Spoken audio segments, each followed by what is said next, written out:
യോഗത്തിൻ്റെ അധ്യക്ഷൻ വേദിയിലുള്ള ഇടതുപക്ഷ ജനാധിപത്യ മുന്നണിയുടെ സമാദരണീയരായ നേതാക്കൾ, അല്പനിമിഷങ്ങൾക്കകം കേരളത്തിൻ്റെ പ്രിയങ്കരനായ മുഖ്യമന്ത്രി ഇവിടെ എത്തിച്ചേരും. ഞാൻ സുദീർഘമായൊരു പ്രസംഗത്തിന് കടക്കുന്നതേയില്ല. പ്രിയപ്പെട്ടവരെ, നമുക്ക് ഈ തിരഞ്ഞെടുപ്പിൽ വിജയിച്ചേ മതിയാകും. ഒരു തിരഞ്ഞെടുപ്പിലേക്ക് കടന്നു പോകുമ്പോൾ ഓരോ രാഷ്ട്രീയ പാർട്ടിയും എന്താണ് ചെയ്യാൻ പോകുന്നത് എന്ന് ജനസമക്ഷം പറയും. അതാണ് പ്രകടന പത്രിക. ഇടതുപക്ഷത്തിന്റെ പ്രകടന പത്രിക ഇന്നിപ്പോൾ നിങ്ങളുടെ മുൻപിലുണ്ട്. കോൺഗ്രസിന്റെ പ്രകടന പത്രികയും നിങ്ങളുടെ മുൻപിലുണ്ട്. BJPയുടെ പ്രകടന പത്രികയും നിങ്ങളുടെ മുമ്പിലുണ്ട്. ഞങ്ങളെ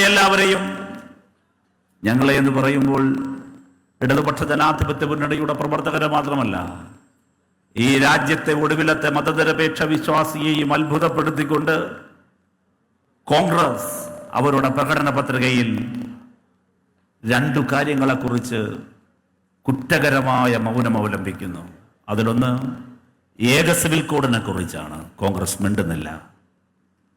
രണ്ടാമത്തേത് പൗരത്വ ഭേദഗതി നിയമത്തെക്കുറിച്ചാണ്. കോൺഗ്രസ് മിണ്ടുന്നില്ല. കോൺഗ്രസ് മറന്നുപോയ ഒരു നേതാവുണ്ടായിരുന്നു ഇന്ത്യയിൽ.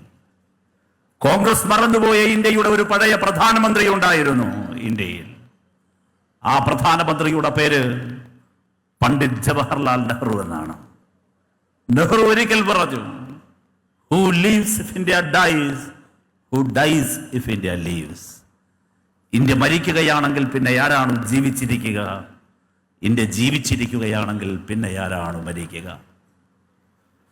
ഇന്ത്യയുടെ 1ാമത്തെ തിരഞ്ഞെടുപ്പിൽ ഇന്ത്യയിലുടനീളം അദ്ദേഹം സഞ്ചരിച്ചിട്ടുണ്ട്. പ്രമുഖനായ ഹിസ്റ്റോറിയൻ രാമചന്ദ്ര ഗുഹയുടെ ഇന്ത്യ ആഫ്റ്റർ ഗാന്ധി എന്ന പുസ്തകത്തിലെ വിശേഷണം പടമെടുത്താൽ അത് ഏതാണ്ട് ഇതുപോലെയാണ്. നെഹ്റു 1ാമത്തെ തിരഞ്ഞെടുപ്പിൽ ഉറങ്ങിയതിനേക്കാൾ കൂടുതൽ ഉണർന്നിരിക്കുകയും ഉണർന്നിരുന്നതിനേക്കാൾ കൂടുതൽ യാത്ര ചെയ്തതിനേക്കാൾ കൂടുതൽ ജനങ്ങളോട് സംസാരിക്കുകയും ചെയ്ത തിരഞ്ഞെടുപ്പ്.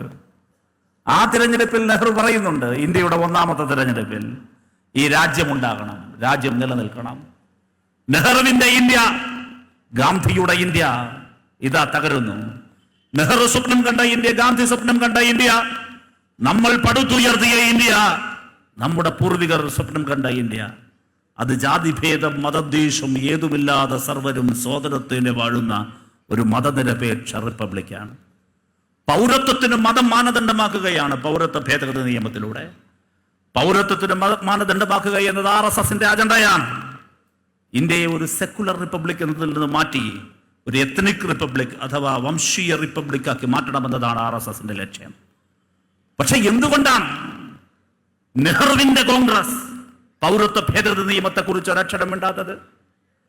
എന്തുകൊണ്ടാണ് നെഹ്റുവിന്റെ കോൺഗ്രസ് ഏക സിവിൽ കോഡിനെ കുറിച്ച് ഒരക്ഷരം മിണ്ടാത്തത്?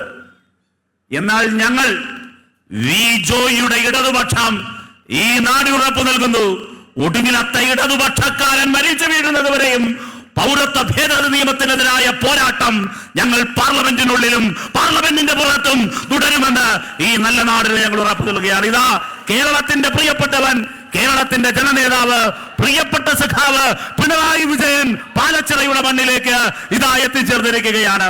വർക്കലയുടെ മണ്ണിലേക്ക്, ഗുരുദേവന്റെ മണ്ണിലേക്ക്, കുമാരനാശാന്റെ മണ്ണിലേക്ക്, ഇതാ നവോത്ഥാന പോരാട്ടത്തിന്റെ ഈറ്റില്ലമായ വർക്കലയുടെ മണ്ണിലേക്ക് കേരളത്തിന്റെ ക്യാപ്റ്റൻ, കേരളത്തിന്റെ പ്രിയങ്കരനായ സഖാവ് പിണറായി വിജയൻ രാജ്യത്ത് പൗരത്വ ഭേദഗതി നിയമം പാടില്ലെന്നാവശ്യപ്പെട്ട് ആദ്യമായി പ്രമേയം പാസാക്കിയ പ്രിയങ്കരനായ കേരളത്തിന്റെ മുഖ്യമന്ത്രി സഖാവ് പിണറായി വിജയൻ ഇതാ ഈ വേദിയിലേക്ക് കടന്നു വരികയാണ്.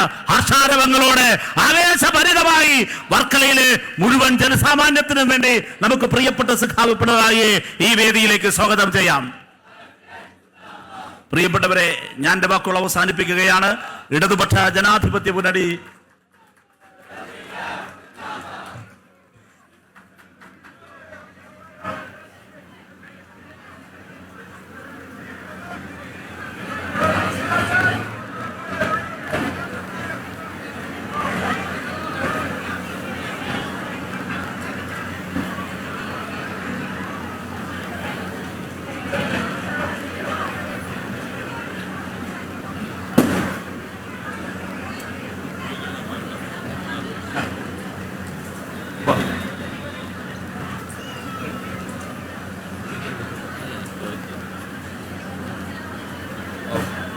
യൂസഫ്